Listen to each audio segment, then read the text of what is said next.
Hello, and welcome to this week's edition of Runes and Red Tape, the storytelling channel where magic meets paperwork and epic quests have to be approved in triplicate. Oh, and please remember to hit that like and subscribe button. It doesn't cost you anything and it really helps the channel out. Right then, this week's story is called King Arthur's Ex. King Arthur Pendragon glanced up at the sign hanging above the crooked doorway as it gently swung in the rain. "This," he muttered darkly, "is beneath me." Beside him, Excalibur glowed faintly blue inside her scabbard. Arthur lifted the door latch and stepped inside. "My lord," the young squire bowed formally. "Welcome to Merlin Counselling Services. Please take a seat. He'll be with you in a minute." Arthur rubbed his temples. "This entire situation is ridiculous."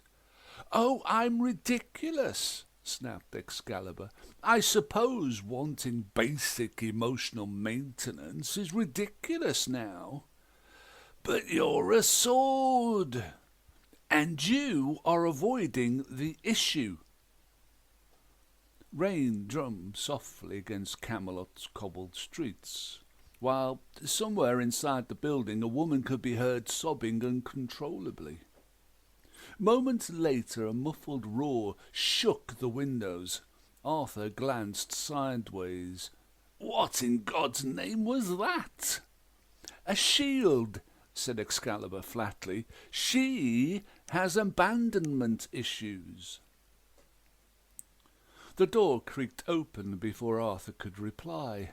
Merlin stood there wearing half-moon spectacles and the same old tattered purple cape he remembered from his youth. The moon and stars design had faded just like the fire in his eyes. He stepped aside with the air of someone allowing dangerous chemicals into the building.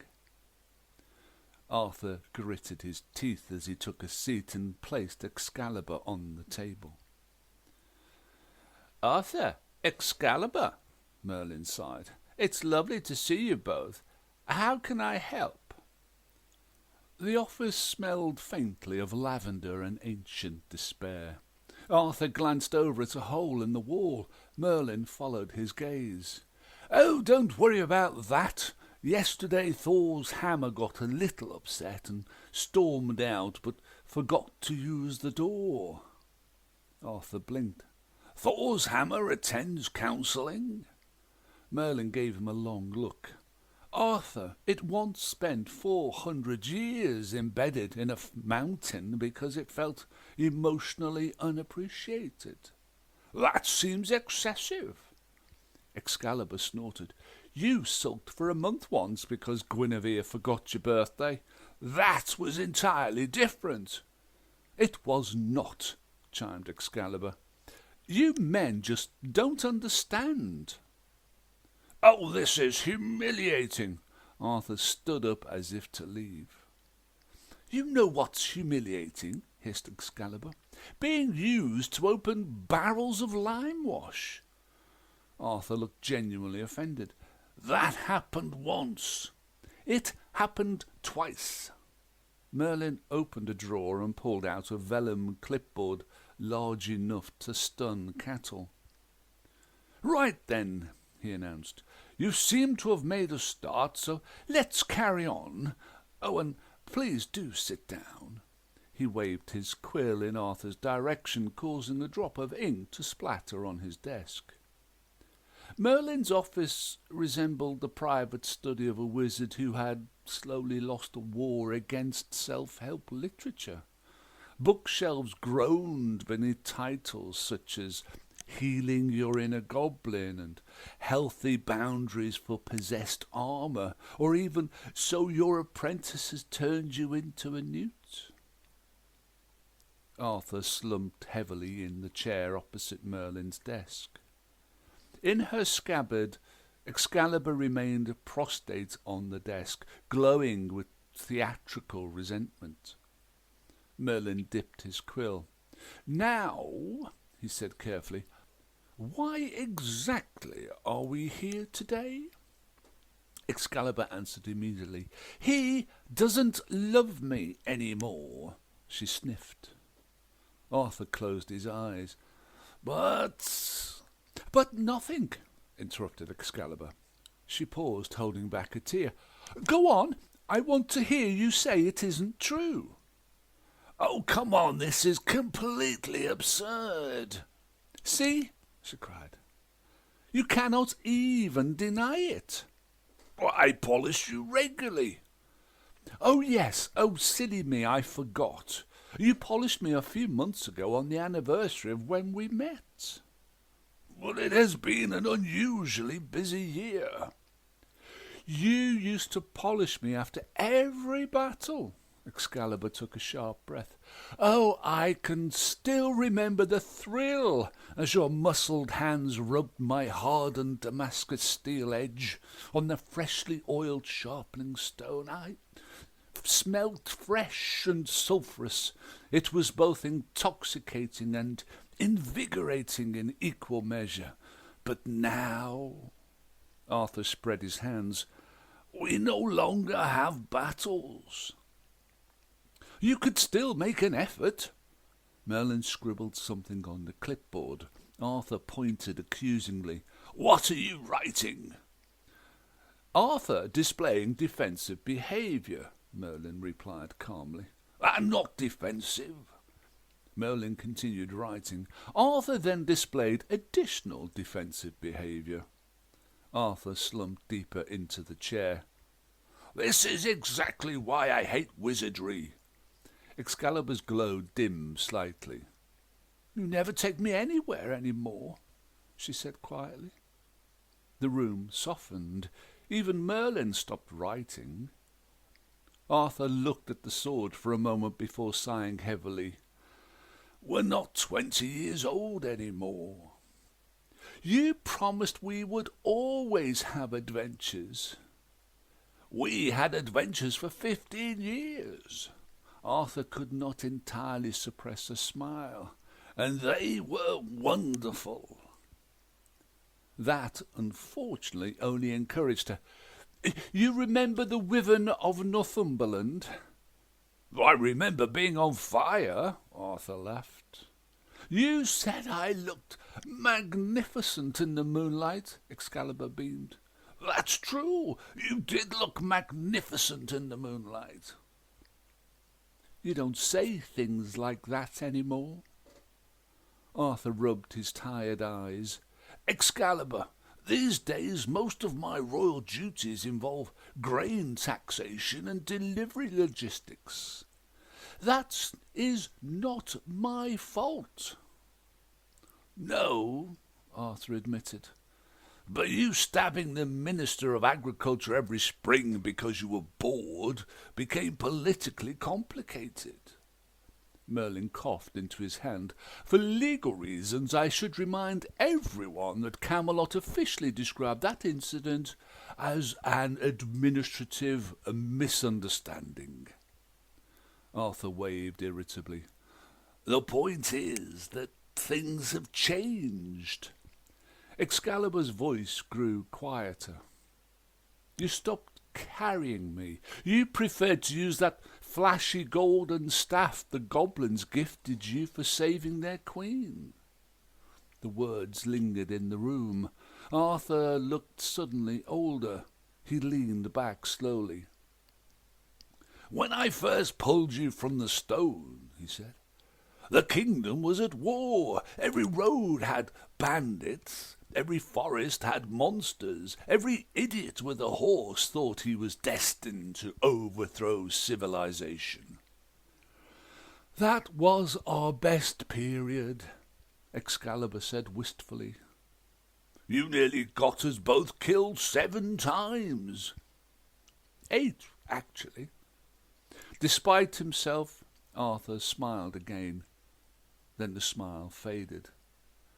"But eventually," he said quietly, "peace arrived." Excalibur did not answer. You know what happens when you spend your whole life fighting for peace? Arthur continued. Nobody tells you peace is mostly just parchment work. Merlin nodded with deep professional sympathy. It's a terrible condition and sadly all too common among retired heroes these days. Arthur gestured miserably. I spend my mornings approving bridge repairs. You approved 3 taverns last month, said Excalibur. One cannot govern effectively without taverns. You used to decapitate evil warlords, and now I open garden fates. Merlin made another note. Identity displacement following prolonged conflict resolution, he murmured. Arthur pointed. Will you stop categorizing my suffering? It's not helpful. Merlin ignored him.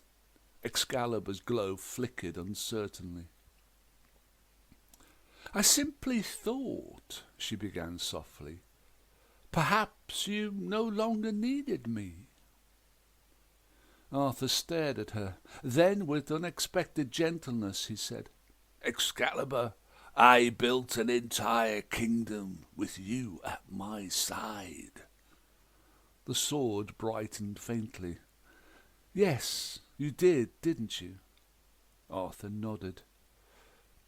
Do you still think about our adventures? Arthur barked out a laugh. You once convinced me we could fight a giant with a canoe. We won, didn't we? I seem to recall that we most certainly did not win. We survived heroically then, only because the canoe spontaneously combusted and burnt down the giant's lair, allowing us to run away. Oh, yes, Excalibur pulsed with energy. The look on that giant's face was a picture. He was screaming, my lair, my kingdom for a lair. Merlin quietly slid a box of tissues across the desk. Neither of them acknowledged it. For a moment the room became strangely peaceful. Then Excalibur spoke again. And yet, only last week, you confided to Lancelot that you were tired and bored, and that how I was your Excalibur. Arthur blinked. My what? Last week, she said, her voice trembling with accusation. I heard you speaking to Lancelot. Merlin froze. Arthur frowned. You said it, Excalibur continued painfully, so don't deny it. You see me as your Excalibur. To you I am old and obsolete, and you want to trade me in for a younger model. Silence followed, a long, terrible silence. Arthur stared at her. Merlin lowered his quill. Outside thunder rolled across Camelot. Then Arthur started laughing, not through cruelty, but more in stunned bafflement. But Excalibur, for goodness sake, that is your given name. He paused. I wasn't saying you were my ex. I was saying that I missed those days when you and I rocked this little world of ours. That's what I long for. I don't want a younger version of you, far from it. I want you and the adventures we used to have. Merlin slowly lowered his spectacles. He put the clipboard back in the drawer. Outside the rain gave way to bright sunlight. Excalibur pulsed with a red glow. Oh, she paused. Perhaps I may have misunderstood. Arthur stood up and carefully strapped Excalibur to his side. Come on, my old beauty, let's go dragon hunting. There must be one in the hills of Mordor. Excalibur laughed. Is that a real dragon or just another ribbon-cutting ceremony with children in fancy dress. The end. Hope you enjoyed that. If you did, please like, subscribe, all the usual stuff, and I will catch you next time. Till then, take care and stay safe.